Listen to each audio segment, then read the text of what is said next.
हूतियों ने ऐलान किया है कि या तो सऊदी अरब खुद ब खुद यमन से निकल जाए, नहीं तो हूती खुद उसे यमन की धरती से जड़ से उखाड़कर फेंक देगा। और यही वजह है कि यमन के भीतर हूती और सऊदी अरब और उसके समर्थन वाली सरकार के बीच टकराव तेज हो गया है।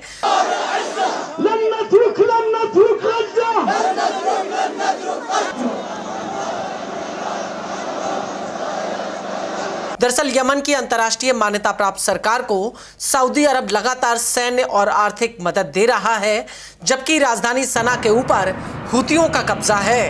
अल्लाहू अकबर, अल-मौत अमेरिका, अल-मौत इस्राइल,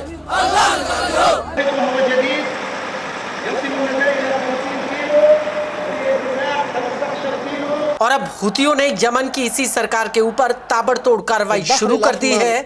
दरअसल हूती लड़ाकों ने सऊदी के समर्थन वाली यमन सरकार की सेना पर मिसाइलों और ड्रोन्स का जत्था फायर किया है।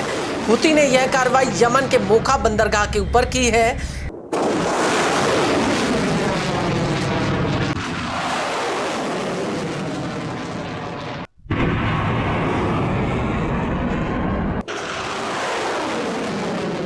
ये कार्रवाई करते हुए हूती ने कहा है कि उसकी यह कार्रवाई जैसे को तैसे वाला जवाब है। इस कार्रवाई को लेकर हूती के प्रवक्ता ब्रिगेडियर जनरल याह्या सारी ने बाकायदा एक बयान जारी किया है, जिसमें उन्होंने कहा कि मोखा में यमनी सरकार की फोर्स इकट्ठा हो रही थी।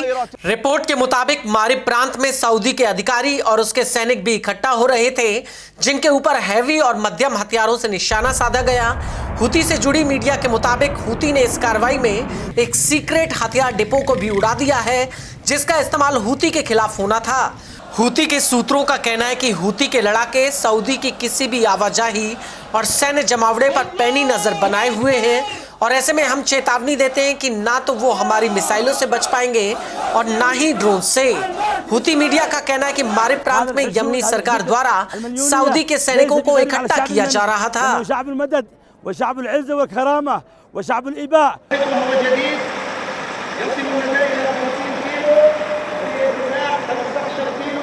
वहीं हूती की इस कार्रवाई को लेकर यमनी सरकार से जुड़ी मीडिया का कहना है कि हूती के इस ऑपरेशन में कम से कम 7 नागरिकों की जान चली गई, जबकि करीब 35 लोग घायल हुए हैं। वहीं यमन की सरकार का कहना है कि उसके एयर डिफेंस ने हूती के कम से कम 11 ड्रोन्स को इंटरसेप्ट करके उन्हें ढेर कर दिया।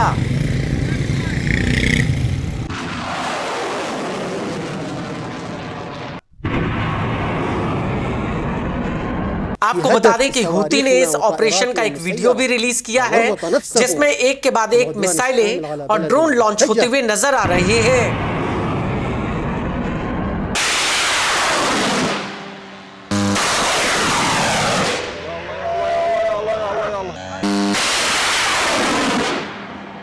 बता दें कि इससे पहले 6 अगस्त 2026 को हूती ने यमनी सरकार की फोर्स पर एक समन्वित कार्रवाई की थी, जिसमें कम से कम 60 सैनिक मारे गए या फिर घायल हुए थे।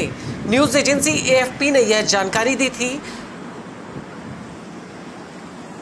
और इस कार्रवाई के बाद हूती ने सऊदी अरब की नौसैनिक नाकाबंदी का ऐलान कर दिया था और लाल सागर में सऊदी अरब से जुड़े जहाजों को निशाना बनाने की बात कही थी। आपको बता दें कि इस कार्रवाई के तहत हूतियों ने सऊदी अरब की सबसे बड़ी ऑयल कंपनी अरामको के ऊपर जाजन प्रांत में कार्रवाई की है।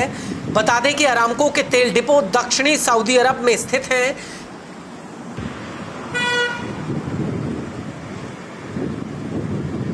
इस कार्रवाई को लेकर हूती के प्रवक्ता मोहम्मद अल बुखाती ने रूस की एक न्यूज एजेंसी को दिए बयान में कहा था कि दुर्भाग्य से सऊदी अरब लगातार घमंड दिखा रहा है और यमन के ऊपर कब्जा करके बैठा है। सऊदी अरब ने यमन की नाकाबंदी कर रखी है, इसलिए हमने आक्रामकता का जवाब आक्रामकता से देने का फैसला किया है और नाकेबंदी का जवाब नाकेबंदी से देने का निर्णय लिया है। वहीं आरामको पर की गई कार्रवाई को लेकर बुखाती ने कहा कि यह सऊदी अरब द्वारा यमन के हवाई क्षेत्र यानी सादा और हज्जा प्रांत के एयर स्पेस के उल्लंघन का जवाब है। लेकिन गौर करने वाली बात यह है कि यमन के भीतर दो मोर्चे हैं। एक मोर्चा हूती का है जिसके पीछे ईरान खड़ा है, और दूसरा मोर्चा यमन की सरकार का है जिसके साथ सऊदी अरब और अमेरिका खड़ा है। यमन की सरकार हूती के नियंत्रण वाली जमीन को अपने कंट्रोल में लेना चाहती है। पश्चिमी यमन पर हूती का नियंत्रण है, इसमें राजधानी सना भी शामिल है। साल 2015 से सऊदी अरब की अगुवाई में यमन में हस्तक्षेप किया गया ताकि यमन की सरकार की मदद की जा सके और हूती से इस जमीन को छुड़ाया जा सके।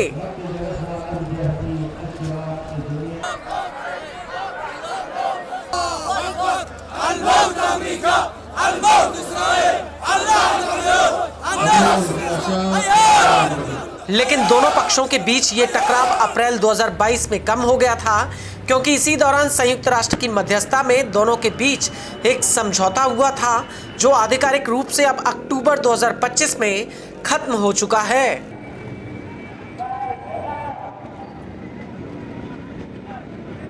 और हालिया टकराव 13 जुलाई 2026 को शुरू हुआ जब यमन की सरकार ने सना एयरपोर्ट पर बमबारी की ताकि ईरानी विमानों को उतरने से रोका जा सके।